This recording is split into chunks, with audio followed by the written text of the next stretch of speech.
بسم الله الرحمن الرحيم یەکەم شەوی پیرۆز لە کۆتا دەی مانگی پیرۆزی ڕەمەزان لە تەواوی مزگەوتەکانی هەرێمی کوردستان بە بێداری موسڵمانان بەرز ڕاگیرا.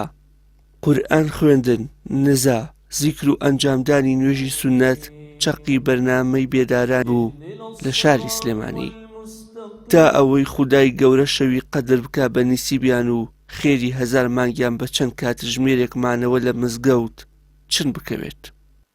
ئەمە هەموو گەنجە مناڵ پیر لە مزگەوتەکانایە الحەمدوللا مزگەوت جمەیە قەرەباڵغە هەمووی هاتووە بۆ ئەوەی خوا لە خۆی ڕازیکە، هاتووە بۆ ئەوەی خێری هەزار مانگ باتەوە، هاتووە بۆ ئەوەی تر لە ماڵەکەی خوایە خۆی بینێتەوە دوعاکە و شۆنوێژەکات و ذکر و تەسبیحات و ختمی قورئان و الحەمدوللا زۆر باشە. هەست دەکەی کە لەگەڵ سەرانی ڕابردووە جیاوازیەک هەیە سپاس بخوا. و مەولەوی ئەفەرمێ شەوان خەڵۆتن ماڵ بێ ئەغیارن عالم گژە خۆ دۆست خەوەردارن ئیرام کردن وەی کەڵپۆسەوە شەون وەشنەوە لای دۆستەوە کەڵپۆس ئەو شتە وەکراوەتە ئەژنۆ هەتا ڕان هەتا کەمەری پشت ئەڵێ کەگەر لە حوزوری خۆی گەورە عیبادەتیشمان کرد ئەگە مناجاتمان خوێن خەویشمان لێکەوت یعنی بار لە حوزورا بمێنینەوە نەکەین منەولا یعنی توو دیقەتی بە بەم شێوازەکە کە مناجات خوێنراوە.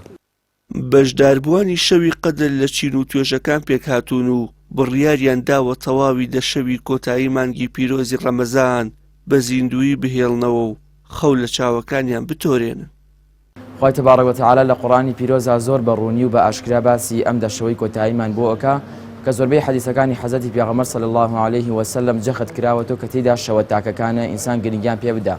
خوای پەروەردگارە فەرمێ ئینا ئەنزەلناه فی لەیلەة القەدر، ئێمە ئەم قورئانەمان دابەزانۆتە سەر سنگی پێغەمبەری خوا صلی الله عليه وسلم لە دەشەوی کۆتایی مانگی پیرۆزی ڕەمەزاندا کە هاوڵان ئەفەرمون و زۆرێک لە زانایان ئەفەرمون کە شەوە تاکەکانە.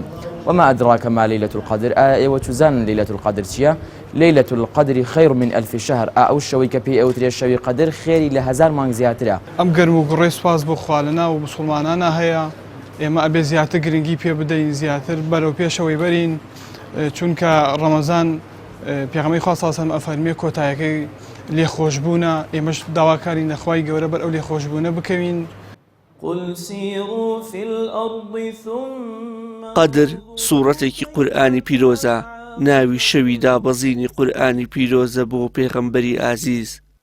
خودای گەورە موسڵمانان هان دەدات کە ئەو شەو بە بێداری ڕابگرن و لە بەرامبەردا خودای گەورە خێری هەزار مانگیان بۆ دەنووسێت. بەم هۆیەوە لە تەواوی جیهان ئەم شەوانەی کۆتایی مانگی پیرۆزی ڕەمەزان بەرز ڕادەگیرێت.